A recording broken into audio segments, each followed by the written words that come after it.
Agora, a Bíblia lida e explicada com Alain Amorim. Para quem quer ouvir a Palavra de Deus de forma simples e compreensível. Olá, querido ouvinte, querida ouvinte. Estamos de volta com mais um programa, a Bíblia lida e explicada. Eu sou o pastor Alain Amorim. Nós continuamos o nosso estudo no Evangelho de Lucas, no capítulo 3, fechando hoje com o último trecho, este capítulo. Nós vamos ler desde o versículo 23 até o versículo 38. E embora nós tenhamos aqui uma grande porção de texto, ele é uma genealogia, que nós vamos ler aqui devagar para podermos compreender, mas nós vamos considerá-lo todo hoje, sem separar, sem dividir o texto. Acompanhe comigo então a leitura da bendita palavra de Deus. Ora, tinha Jesus cerca de 30 anos ao começar o seu ministério. Era, como se cuidava, filho de José, filho de Eli, Eli, filho de Matate, Matate, filho de Levi, Levi, filho de Melqui, este, filho de Janai, filho de José, José, filho de Matatias, Matatias, filho de Amós, Amós, filho de Naum, este, filho de Esli, filho de Nagai, Nagai, filho de Maate, Maate, filho de Matatias, Matatias, filho de Semei, este, filho de José, filho de Judá, Jodá, filho de Joanã, Joanã, filho de Reza, Reza, filho de Zorobabel, e este de Salatiel, filho de Neri, Neri, filho de Melqui, Melqui, filho de Adi, Adi, filho de Cozã, este de Elmadã, filho de filho de Josué, Josué, filho de Eliezer, Eliezer, filho de Jorim, este de Matate, filho de Levi, Levi, filho de Simeão, Simeão, filho de Judá, Judá, filho de José, este, filho de Jonã, filho de Eliaquim, Eliaquim, filho de Melá, Melá, filho de Mená, Mená, filho de Matatá, este, filho de Natã, filho de Davi, Davi, filho de Jessé, Jessé, filho de Obed, Obed, filho de Boaz, este, filho de Salá, filho de Naasson, Naasson, filho de Aminadab, Aminadab, filho de Admin, Admin, filho de Arni, Arni, filho de Esrom, este, filho de Pérez, filho de Judá, Judá, filho de Jacó, Jacó, filho de Isaque, Isaque, filho de Abraão, este, filho de Tera, filho de Naor, Naor, filho de Serugue, Serugue, filho de Hagaú, Hagaú, filho de Faleque, este, filho de Eber, filho de Salá, Salá, filho de Cainã, Cainã, filho de Arfaxade, Arfaxade, filho de Sem, este, filho de Noé, filho de Lameque, Lameque, filho de Metusalém, Metusalém, filho de Enoque, Enoque, filho de Jared, este, filho de Maalael, filho de Cainã, e Cainã, filho de Enos, Enos, filho de Sete, e este, filho de Adão, filho de Deus. Nós temos aqui uma longa linha genealógica de Jesus e algumas observações importantes para que você possa compreender um pouco melhor esta genealogia. Não é a primeira vez, certamente, que você ouve uma genealogia e não é a primeira vez que nós temos no texto da Bíblia uma genealogia. Nós já vimos quando estudamos lá no comecinho o nosso estudo do Evangelho de Mateus que as genealogias são importantes, elas são uma importante parte de muitas culturas, especialmente no tempo antigo. Era a forma como as pessoas registravam os nascimentos e faziam o traçamento das linhagens. E em termos dos judeus, era assim que eles conheciam de onde vinham as famílias, de que tribo elas eram originárias.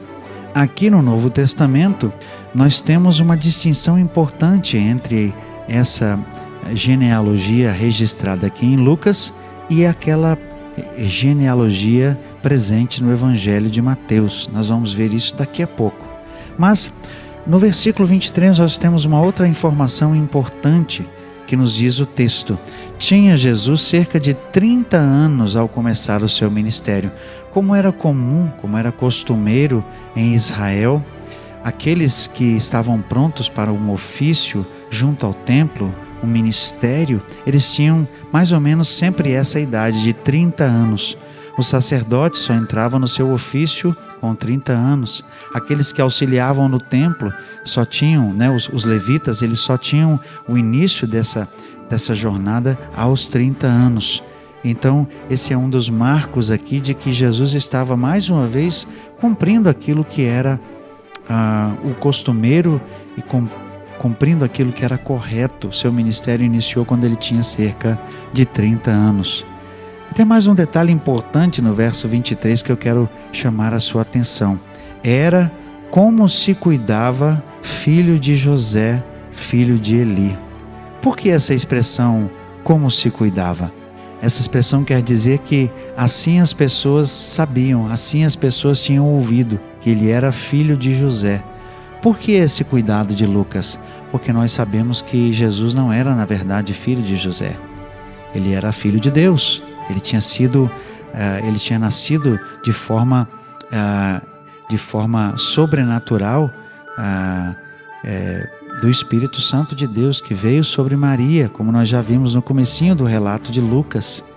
José era pai de Jesus numa formalidade, porque ele era casado com Maria, mas Jesus não era filho biológico, por assim dizer, não é? De José. Por isso essa expressão, como se cuidava, como era conhecido.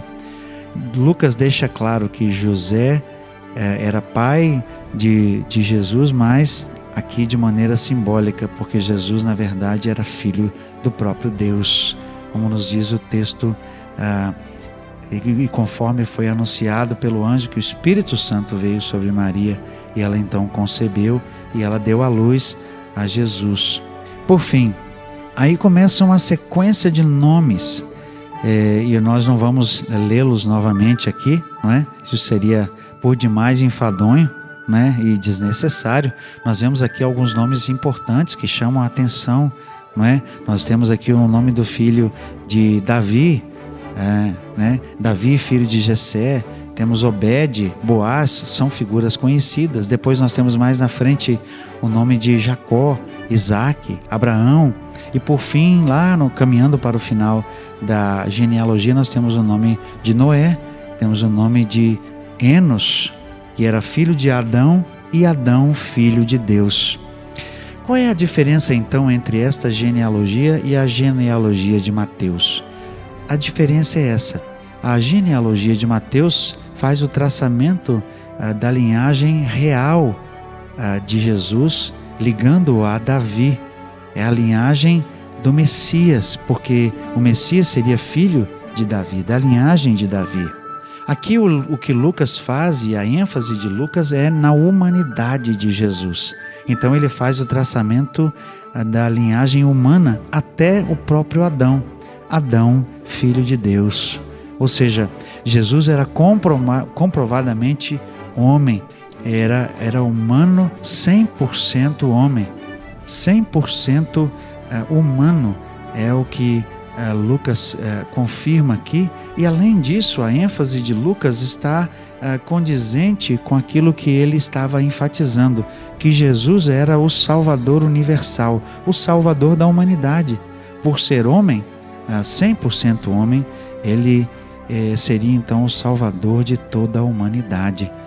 Mais tarde, lá em Romanos 5, Paulo diz que assim como o pecado entrou por um homem, isto é, por Adão, também por meio de um homem, Cristo, veio a salvação. O que nós temos aqui é a comprovação de que isso foi possível justamente pelo fato de que Jesus era um descendente direto de Adão, assim como todos nós o somos, embora somente por meio de Maria, porque biologicamente falando, o seu corpo veio então por meio de sua mãe, que não era filho legítimo, biológico de José, mas era filho do próprio Deus, como nós já vimos anteriormente. Nós chegamos ao final de mais um capítulo 3 de Lucas. No nosso próximo encontro, iremos iniciar mais um capítulo desse maravilhoso Evangelho, o Evangelho segundo Lucas. Até lá, que Deus abençoe a sua vida. Acesse agora nossa plataforma e baixe os podcasts www.rede316.com.br. A Bíblia lida e explicada com Alain Amorim.